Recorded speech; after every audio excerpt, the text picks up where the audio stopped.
You're listening to the Comic Crusaders Podcast. I am your host, Al Mega, CEO of Comic Crusaders and Undercover Capes.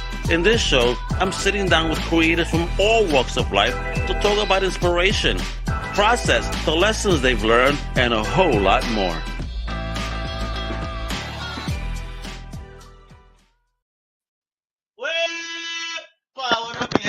Hey, we probably heard that very far away, right? So a big word, yo, what up? This is your boy, Al Mega, Comic Crusaders Podcast. Welcome. Today, folks, we have an awesome comic book creator. I mean, homie is an artist. He's a writer. He's a graphic novelist, kicking ass and taking names with a whole dope book out right now from Top Shelf / IDW called the F.A.R.M system. Acronym though, folks. All right. You're going to learn all about this dope little concept and idea. It's a dope book. I'm up to like the third inning of it. I'm in the book. I'm digging it. I'm loving it. Let me introduce the one, the only, the multi-talented and future legend of comics, Mr. Rich Koslowski. Wepa. How you doing? I'm all right. Thank you. What an intro. Just that countdown was inspiring. I don't know. Can they see the countdown you do? They do everything. They that's see amazing. It felt like I was going into a boxing ring. I saw you. You kept like, oh man, get in the power, the ultimate warrior back in the day. Ready to be shake the ropes. Get that energy going. Yeah, kid. You definitely got the adrenaline going. That's awesome. Here we go. Let's get it, man. Yeah, you definitely get adrenaline pumping in this whole new project that we're gonna get into shortly. But before we get that, let's see how you got all jacked up to introduce this whole crazy world to us. So A bit about yourself. Where you from? Where were you raised at? And what was your first taste of fandom? Okay, born and raised in Milwaukee, Wisconsin. I took a little sojourn out to California for 10 years with my family just to get out of the weather, but we're back in Wisconsin now. California was just a little rough on the pocketbook. So we're back in our, a little bit. Back in our hometown, Milwaukee, Wisconsin area, Menominee Falls, actually, where I graduated high school. 54 years old, graduated in 1985. Went to MATC for an art degree here, Milwaukee Area Technical College. My very first comic book, I was lucky. My dad ran the butcher shop at an old food store, PDQ Food Stores, which he eventually took over the store. But they had the comic book rack. And when I was a little kid walking by, about 6 or 7 years old, I can vividly remember this memory of seeing those comics on the bottom shelf and just, what is that? And I have to have it. What are these cartoons on paper? yeah. What are those things? And it was the Hulk and the Thing in a boxing ring, giant size superstars #1. You still have it? No, great story. I bought it that day. I had to go to the dentist. So my mom drives me to the dentist and I'm reading it waiting for my turn. I get called in. They gas me up, do a little drilling, and I came out woozy and I completely forgot about the comic. It stayed at the dentist's office. Halfway home, I freaked out. Mom, my comic. And she's like, Richard, we're not turning around to go get a 25-cent comic book. And I pouted and I cried. It was like 25 years later, I was at a convention, Detroit, Motor City, going through some back issues. And I pulled up that comic and that memory flooded back to me. I forgot all about it. It was repressed. You almost cried, I bet. I did. I was like, oh my God, that whole day came back. And I'm like, how much? They had $20 on it. I'm like, I'll give you 25. I have to. Yeah, I don't give a shit, but I don't. Here's a tip, man. You probably got it from that dentist's office. So after that, it was all. I was hooked. Every day I could go to the grocery store to say hi to Dad and hi Dad, and then go get of course, every day you wanted to say hi to Daddy, right? All of a sudden, hey Pop. Hooked. So up to what age was those shenanigans going on in that store? Oh, was that your whole youth? Good 5, 6, 7 years. The grocery manager would kick me out if I loitered too long. They were separate, the butcher shop and the grocery shop. And then my dad bought the store, and then I could do what I wanted. Eat hot dogs all day and read comic books. You could loiter all day, no one could say a thing. He'd make me go clean up, outside, at least go pick up outside, clean up the parking lot if you're going to sit there and read those comics. So I earned it. He earned those free reads. Absolutely.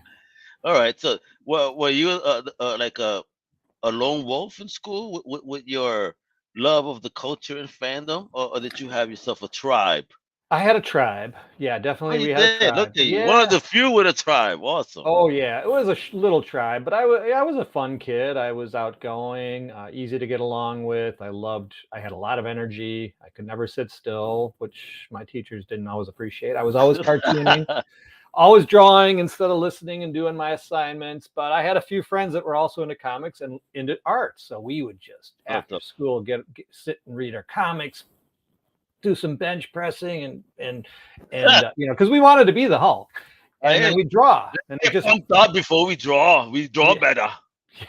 exactly. Yeah, it was just repeat, read comics, do some bench pressing, draw, repeat. Hey, Worked God, out. do I look like Lou yet? Never quite got that big, but who has besides him? Not many. Oh man, I met him in person. Let me tell you, he's still menacing to this day.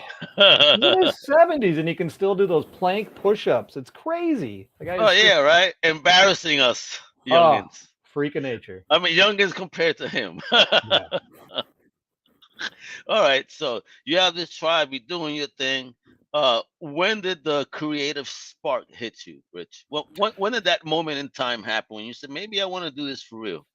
Well, I love drawing from little on, and in fourth grade, I clearly recognized that I could draw better than the other kids. They hang up your art projects, and kids aren't stupid. I'm like, oh wow, mine definitely look better, and I really enjoy doing this. And kids started to tell me that, oh, can you draw me a race car? Can you draw? All right, cool. Yeah, can you draw me Spider-Man? Yeah, absolutely. Yeah, This is sure. fun. 25 cents at the Right. time. I see Do you you have get any your comic books. do you have any Cheetos? Maybe some Smarties in there. Some Okay, chocolate milk at lunchtime. exactly. I wasn't dumb. So, but in seventh grade, here I am reading comics now for quite a few years. It was seventh grade that the worm turned, the light switch went on because I stopped just looking at the art and reading them. Okay. When John Byrne hit my senses reading the X-Men, I Oh, was like, wait a minute, this is different. Why does this look different? And that's when I actually started paying attention to who drew the books. I looked at the credits. Who's this John Byrne guy? I didn't know what's going on here. And then, he does that's when I both, started, right? oh, somebody writes these differently every time. There's a different writer, there's a different artist, there's a different inker. What the heck does an inker do? So then I started to really pay attention, and I started to notice what artists I really preferred over others. And then I started following them, and then I started thinking, this is my path. This is what I want to do. Seventh grade, I was locked in. And from there, it was no looking back. Absolutely. Serious, Yeah. serious. All right. So how did you start taking the creative steps? Because you're talking about seventh grade now, but now once you reach you're 18, you're out of high school. What happened? What changed? What did you do in order to pursue the path? Went to art school. I felt I had to do that, even though nobody has ever asked me for my diploma. They just want to see the portfolio. So, okay. But I did learn there. It was a good 2.5 year experience. I got a Wait, associate's seriously though, degree. no one ever asked you for Nope. anything to this day. Nope. Wow. Did you get an That, art? Did you get a what degree? Do you have a what does that diploma? make you No one. think? Feel? How does that make you feel though? Like shit, I did everything for this damn document, and at the end of the day, no one ever asked for it. It's Ask for it, hard. damn it. Yeah, a little chagrined, a little miffed, but it was a good experience, and I did learn a lot about the printing side of it, and Okay. I did improve, so that helped. Yeah, when parents ask me, "Do you recommend my son who goes to college? He wants to be an artist," and I'm always like, Something like Larry David. and I don't know if I should really outwardly say yes or no, and I Yeah, teach part-time at an art college. So I yeah. think it is beneficial, but it's not absolutely 100% always necessary depending on what field of Yeah. art you want to go into. I would just say, let me see the art, and I'll tell you, you got the chops to make it on your own. Yeah, exactly. And then it was just hitting the trail, man, to getting my portfolio and going to comic book conventions. Back then, yeah, there wasn't internet. So I just Oh had, shit! Back in the day when you're carrying a book bag full of papers and standing in line for hours and not yeah, being able, hopefully you could submit or licking stamps. yeah, Poor Rich. exactly. Yeah. It was, and I had to get the Comic Buyer's Guide, and Wizard Magazine was the only way you could. Where are Oh my conventions god! being And held? and guys, so when I say licking stamps, yeah, you guys are lucky. You have self adhesive. Back in the day we had to lick them.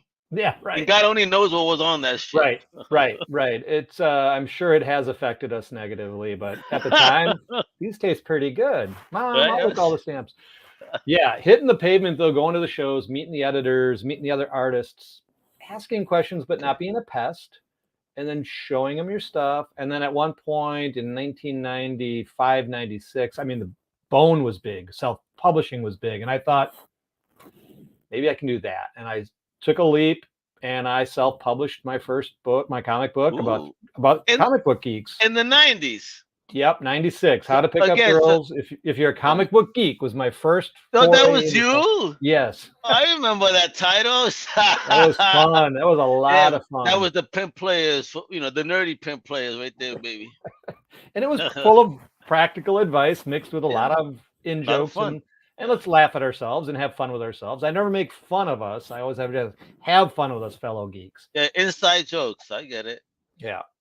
That was popular, and then it led to an ongoing black and white series called The Three Geeks, and that got me in the door at Top Shelf. When I went to approach Nice. them with the idea for a graphic novel, he was familiar with my books and the success of Ooh. them, so it opened the door. So self-publishing was my way in. I thought was a So, smart way.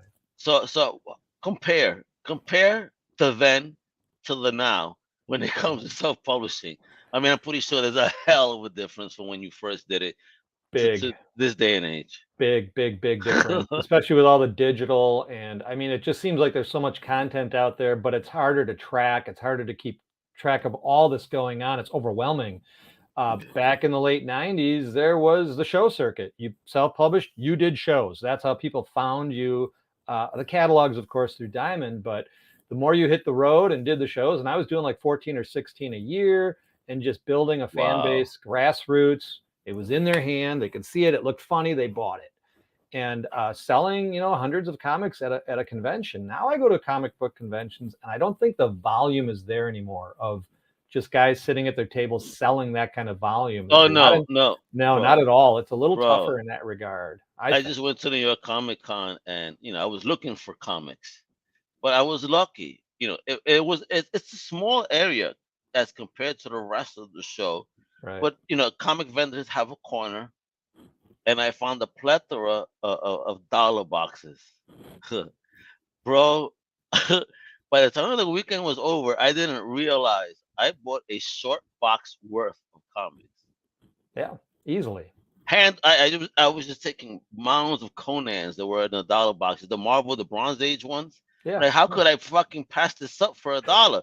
The guy at the booth was like, "Damn, you found your jam, didn't you?" I said, "Shit, you got more?"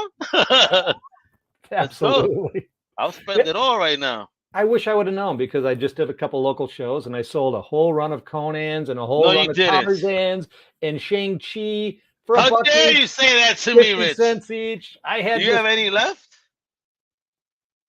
No.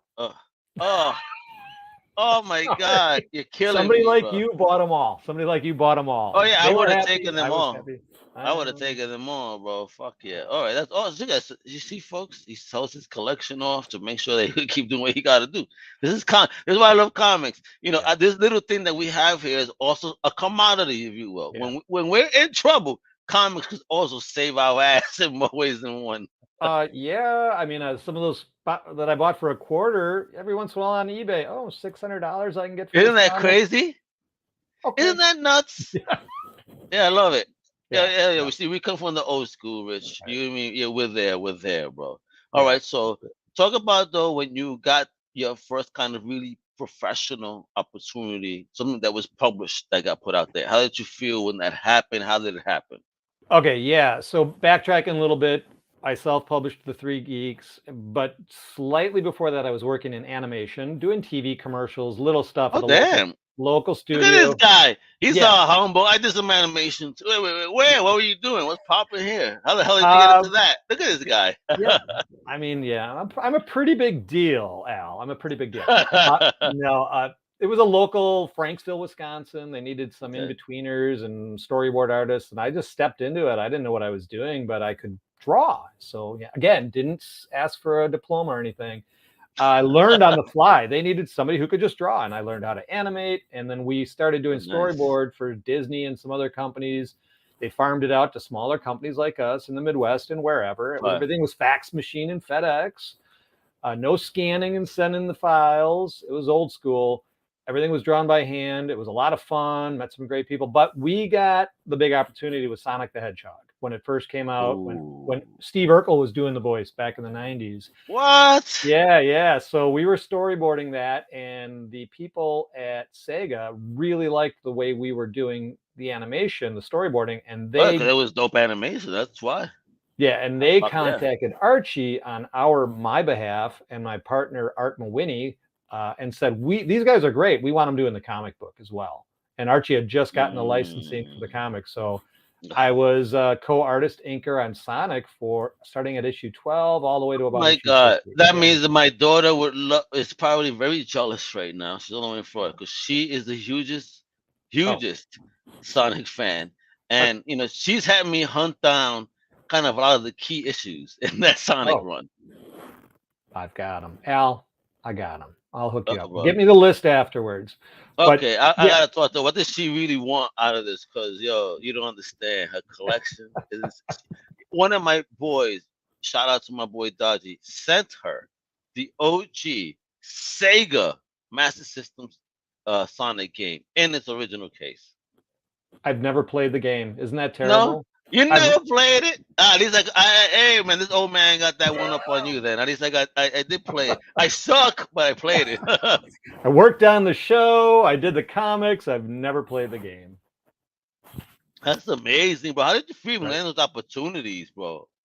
I mean, Oh, that must have that been, Sonic. your young self must have been like, "What the fuck, bro? I'm doing Sonic." At the time, we were like, "Is this even gonna? Is this gonna take?" I mean, well, Sonic. We Wow. didn't hear about it. We're like, "Oh, this is kind of cool. It's fun. All these other characters, Princess Sally, Tails. Yeah, it's fun. But is it gonna? Do we think it'll last? We don't know." Yeah, it lasted, and to this day, I can mention I worked on this, that, and the other thing, and my students will Oh be. yeah. And then as soon as I say Sonic, what? Can you draw me a Sonic? So yeah, that was the home run. Yeah. That was I the mean, home run. yeah. My daughter's home run was she got to meet Ian Flynn Oh yeah, nice guy. at New York Comic Con Yeah. several years ago. She was starstruck. I'm like, oh my God, I've never seen her like that. And he drew Right. a cool Sonic image. And for being a fan, because I could really see you are. Yeah, You know what I mean? I was before him, and then Ian took over. It's cyclical, and they'll have their runs, but Ian has done a phenomenal job on that comic book. Oh yeah, So definitely. yeah, But you went off on your own now. You're kicking ass. yeah. So I mean, good. I wanted to do my own thing more than other people's products or properties. I wanted to create my own characters, tell my own stories. That was important to me creatively. Otherwise, I get a little bored. I'll admit it. And like animation it got tedious. It got just doing a wave cycle. 1, 2, 3, 4. Oh my 5, gosh, that 6, must be 7, how 8. No, you're really doing this shit step by step on some paper, right? it That's was crazy. it was brutal. Oh, I worked 8 Oh hours man, today, and I did 10 seconds of animation. 8 hours equals 10 seconds. Oh Right? my God, Yeah. bro. Awesome. Oh Good my work. God. Only another motherfucking 2 hours to go now. Exactly. Jesus Christ, bro. I would die. That's not. You know what? I salute you, bro. You know what? Thank Thank you you. for your service. I gotta. Thank you. Jesus Thank Christ, you. that shit is crazy, bro. I mean, Yeah. how many seconds? 10 out of an 8 hour day. People probably think like, "Get the fuck out of that it can't be." But it is hard work. I've seen it.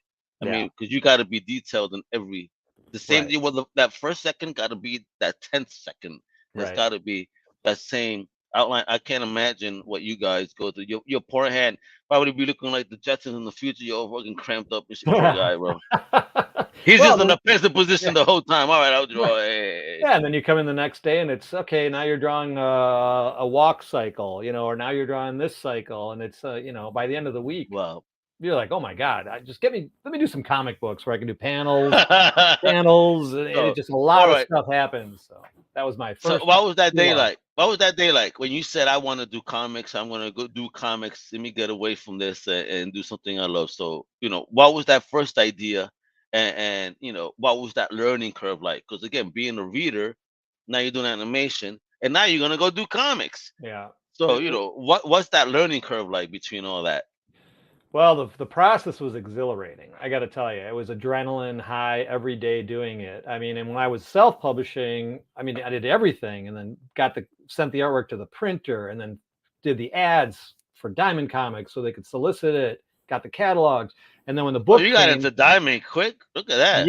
yeah, with the How to It's a Pick Up boss, Girls. son. Yeah, I had to send in a copy of the actual comic though to Okay. audition and get approved, and luckily they thought it was a great idea. Oh, wait, you had to audition for it, kind of, Yeah, so to speak. Okay. I mean, I was an unknown publisher, an unknown quantity at that time. Wow. So I had to print 10,000 copies of this book.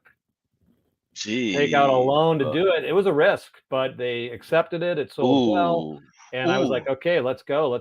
So may I ask, was that risk worth it at the end of the day? I mean, did you make up what you had to take out? It took about 4 or 5 years, but it was an investment, and it launched the second series, the ongoing series, which then was always making a profit every issue as I moved forward, and it chipped away at that first $15,000, investment. Oh yeah. Home equity loan, everything. But I was determined, and it paid off. And then Top Shelf fell in, and first book with them, and it just catapulted everything. Wow. So you see, folks sacrifice. If you believe in your joint. Okay, so you have a partner in life, I'm sure, right? Yep. So how did your partner feel about you taking such a big risk as a family? 100% in, 100%. Never. Oh, I love it. Even to this day, 32 years later. Yo, Mrs. K, you rock, baby. Awesome. Absolutely, never wavered. Always supporting me, and she helps out with the books too. If she's helped me letter some issues and do some background art. Even that's a beautiful thing, kiddo. How did you get so lucky, bro? What was the romance, bro? What was the romance? Well, it took me about 6 months to wear her down. We met at a photo lab. You were on the grind. No pun intended. See, when you're determined, she already had a boyfriend, so I had to convince her that I was a better option. But it took about 6 months to wear her down with just my wily charms and being nice. She's about to run into the room like, hold on, I'll tell you the true story. I wasn't a stalker because we worked together. We just had to be together 5 days a week. So that was definitely that helped. It helped. Yeah. There you go. Well, a shout out to the message. It's beautiful when you have a like-minded partner that shares in your passion and wants to see you succeed. It definitely helps, and it shows in the work that you have done. Kudos to both of you for that. Yay to Sandy. Salute, Sandy. For you, all right? Love it. All right, so let's talk about this farm system. Let me bring up this thing because I did a little PowerPoint because I got to show it off. I mean, look at this whole concept here. Look at this beautiful cover. So we're about to get into the couple of preview pages, but you just talk to me. What is Farm System? How was this even born? In addition to being a fan of comics and other pop culture, music, movies, I am a sports fan, and my favorite has always been baseball. I love it. I love watching it. I love playing it. I still play softball to this day. Don't get me upset, man. My Yankees, man. That's blew it. Sorry. Hey, I'm a Milwaukee Brewers fan, so big sorry for you. Yeah. Don't feel too sorry for yourself. But I was fascinated. I saw Ken Burns' documentary 20 years ago, baseball. That just blew my mind about the system of baseball with Branch Rickey when he developed the minor league system for the Cardinals. And I thought the man was a genius. Branch Rickey was also the one who drafted Jackie Robinson. So I man with a plan. Yeah. I was always very inspired by those players that gave their all and everything to make their dream come true. And a lot of them flourished, but many more just floundered in their farm system in the minor leagues and never got the big call to the majors. So fast forward 20 years later, I'm doing comics. I had just done Three Fingers and the King with Top Shelf, and Chris Starr said, what do you want to do next? And I said, I got an idea called Farm System about a minor league system for superheroes where they're represented by agents. They have to do the training, the marketing, costume designing, naming, sensitivity. Booster Go would love this shit. Yeah. I mean, they do it all. And the focus though is not the successes, it's more the failures. These guys, as you can tell by the cover, they Yeah, I don't mean, he's all just still in the they don't all get dugout, the call. man. Yeah, man, he's Right. just And still waiting on the bench, man. Poor guy. yeah, and how many Supermans or Thors are there out there, and how many hundreds of these, great at hand-to-hand combat, good leadership abilities, strong acrobatic guys are out there, like my main character, the gymnast. He's at the height of human capability without any real superpowers. But how many Yeah, teams out there like the Avengers or the yeah, Defenders need a guy like that, yeah. really? So they don't Isn't fit that the sad? call at I mean, all. but that goes even in real life. Let's talk Yeah, about like comic book creators. So many that go underappreciated for such a you huge got amount of it. time, right? You Yeah, got bro. it. That's the next parallel. It Yeah, man. relates to, and I think people out there, when they read it, are going to relate to it on their level. Or I've Yeah, met hundreds of comic book writers and artists that are mega talented, but they're like, why that guy and not me? What am I not doing right? right. Anybody And at I mean, anybody at their super job. fucking talented. I mean, Yep. I've been so many conventions. I've been blessed with meeting so many of these talented people, and it's like, how the fuck are you not in the big leagues? Right.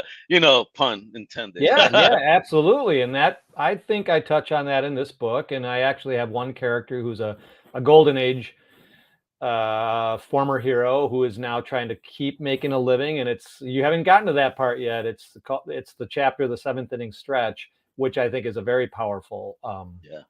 I can't give it away, but No, no, yeah. if there was a movie trailer for the movie, that chapter would be the one where it shows what's the end of the line, one of our Sure. characters, the end of the line, and how sad it is. Oh God! So you're gonna get me depressed in a little bit. All right, A I little gotta bit, finish a this little bit. when we finish this. I gotta finish the book because I'm like in it. I love it. Look at folks. Look at this one page over here. Look at that verbiage. Feels so old school panel usage, but Yeah. the conversation is there. You're like, what the hell? And this guy kind of looks familiar. You're like, Oh huh? yeah. What's Yeah, yeah. going on here? There's Um, there's a lot of comedy in there. That's my thing. yeah, I do a lot of humor, sometimes dark humor, but in this one there is absolutely humor. And my main character is short in stature, surly, grumpy, growly. His haircut resembles a very popular hero out there. And my farm system and my heroes and characters exist in our world. So Superman's out there, Thor's out there, Spider-Man's out there. gotcha. I can't always draw them or use them for legal purposes, but I make Of it course. known that these guys exist in that same world. So this guy's mistaken for a very popular character quite often, much to it irks him to no end. But the comparisons are made, the mistaken identity is made, and that plays into the story as well. And my agent there, the lead agent, is he's a typical lawyer agent whose will do anything to make money. So he misleads Oh, people. scumbag.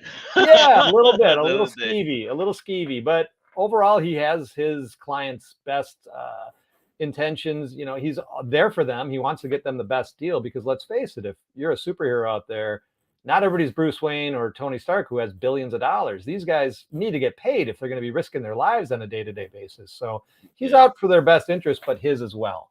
And if he can use mistaken identities or whatever misconceptions to his advantage to get a deal, Oh yeah, but what? he'll Yeah. do it. He'll He's do it. he's definitely something. He's the New Yorker. Because especially right here, there's a whole skeevy shit. All his questions, and poor guy here is just trying to just prove himself. And Right. this is why I love that second panel because it's just that momentary stare, like, oh God. All right, Yeah. so let me tell you what you want to hear. Right. Yeah. Right. Type Yeah. of box. That's what I love about that panel right there. It just says, "All right, this is the time. Let me tell you what you want to hear, so I can get fucking some work." Love Yeah. it. That was his interview to get into the minor leagues, and And then this is what I love because again, it shows that you are a fan of baseball and using the analogy of baseball. Chapters are entitled like, here it goes, top of the first, baby. Let's yeah. go.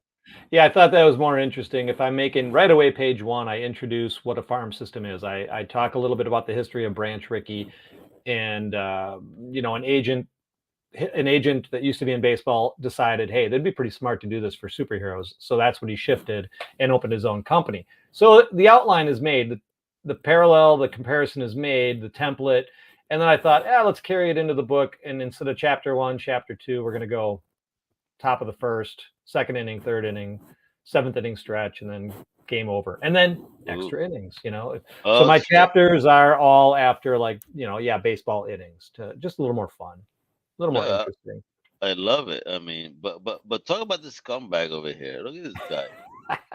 Does his mouth even look skeevy? Like, talk. Yeah, Here's in Alex. the scene. Without words, you could tell he's talking shit. Yeah, Alex Ellison is the lead agent, and like I said, he'll do what it takes to get a deal done. Yo, Just like sports agents, they're yeah, gonna you do what it scared takes. me. There was a certain panel where he's kind of standing in front of his desk, and and it's the Mhm. view of him and his hairstyle. It looks very devilish. Thank you. You're perceptive. You're Oh, perceptive. You're what the hell's picking up going on on all here? the cues. Yeah, This man. is, sometimes I try to write things and not hit people over the head too, and I hope they're perceptive like you are, and just pick up these little cues and hints and drop these little things in there that hopefully people make that Yeah, because connection. that's what makes me call him a scumbag. 'Cause I see Yeah. these horns. I said, all right, this motherfucker up to no good. Right. Right. And I mean, even in that contract talk in the previous page, like, what was it over here? He was talking about 10% this, but if you get this, is another 50%. So overall, you're taking 25, homie. Do the math, and they're like doing it, and it's probably gonna even be more. Thinking Right. about the stipend and all this. Folks, you got to read this. This is so dope, and this is what you got to do. I need you to visit Rich's website right here. It's also below, so you can click away. Yeah. Follow him on Facebook. You gotta stay tuned. Cause dude, for real, guys, this is great. So his farm system is top shelf. IDW, amazing, yo. I Thank mean, you. when is the book drop, or is it out already? I've got copies in my hand, but it doesn't hit the shelves until November 8th. And November 8th, yeah, just in time, folks. You better go to the LCS and say that you want farm system. yeah, For real. Order that baby right now. yeah. I'll add the diamond code if I have to below later. So that way you guys can go, here's the code, make it easy for you. This is what I need in my life. Just I think trust me. Random House is my distributor now for Oh, IDW. word? Random House Penguin, or Penguin Random House. I'm sorry, that's the new Oh yeah, they're distributor. killing the game. Yeah, there's finally we have different distributors. So if Right. that's the code I gotta get, if that's how they work, I'll get that code too. Because at the end of the day, it's wonderful to have all these different options, different distributors to make sure that wonderful books like yours just get out there to the LCSs and in the hand of readers. Yeah. All right. Yeah. So Absolutely. what's popping? So what's gonna happen with this, yo? So once this becomes a mega hit, which I know, and I saw that you drew it in the style of animation. So I Yeah. always like to kind of ask, like, if you had a choice, if you could do this the movie or animation, it kind of looks like you would love to steer more on an animated route if you could do this. Or would you? With the success now of Invincible, the animated series, which is a little more gritty than one would expect, that's an outlet that I wouldn't mind. Absolutely not. Oof. But live action, Watchmen type of the HBO miniseries or something would be cool. Hey, whatever. I'm game. Ooh. Yeah, I Let's am make it game. happen. Let's manifest. All right. And if you're gonna, if you're a Puerto Rican ball player, I'll be there. In his prime with the gray beard. We'll get you in there. Trying to get that hit, Cameo. man. Trying to Yes. get that hit, as a hero, and then the grind just does what he does. That grind character is funny, bro. Thank For you. real. He is funny. I love I that had a character. trip when he was, he's like, I'll convince anybody because I'm just annoying. I just keep going. I just keep going. And that, I grind. I that never was give that. up. Yeah, and that line, and then how someone just said, "Just meet me here." I started dying. I said, "Oh shit, bro! Do I have to be that persistent? God damn." Yeah. I have no game, so I might have to learn from the grind. Never give up, never give in. Grind. Yeah, yeah. For real, I gotta say, man, because Rich is a wonderful guest with a wonderful book. You guys have no idea, yo. So I want to do three things. First is thank you. Thank you from a fan to a creator. Thank you for being brave and bold enough to put your stuff out there and share, your creativity with us. Thank you so much. Thank You have thoroughly entertained me thus far. I can't wait to finish reading the book, but just thank you so much, bro, for just sharing that with us. It takes a very brave soul to do that. So I appreciate that, and I hope others do too. Oh, I All right. appreciate you. Thank you very much. Second, can we see you at any conventions and get some signed copies of these bad boys and your other stuff? Yeah, in addition to the big ones coming up in the summer, I will be hitting a lot of small shows. I'm doing a show in Madison, Wisconsin in a couple weeks, November 5th and 6th, the Quad What show is that? Nice. Quad. QuadCon, and then QuadCon has me at one of their Iowa shows. I'm doing the Iowa MiniCon on November 12th weekend, Okay. and then Peoria. There's a few more coming up, but in 2023 I'll be hitting all of them, like SPX, the Small Press Expo, Ooh. MoCA, the Toronto Comic-Con, Woo! and San Diego, New York, and the Chicago, the Hey, big I'm in Chicago. New Yeah, York. yeah, I'm in New yeah, York, so great. You come down yeah, here, Rich. A beer on me. We we yeah. we chill at the booth for a minute while I interview you in person. When you do Farm System Volume 2 by then or 3. It's in the works. It's on So my it's all go. desk. See, that's what I. Hey, that's what I want to know. That's what I want to know. That's the last one here. Actually, two more things. So, what's next for Farm System after this volume comes out? It is a graphic novel, over 100 pages, a wonderful read, folks. Again, and it's some self porn. So, Yeah. what's after that? After I'm this going to volume? delve into some more of the ugly sides of sports and hero parallels, like getting into performance enhancing drugs. Well, for superheroes, Ooh, it goes very sideways, I'm and sure. how they sweep that under the rug. A little bit of politics, but I'm not a political person. So when I say this, it won't offend anybody. It won't offend anybody. Believe me. Superhero politics. There A we go. little bit, yeah.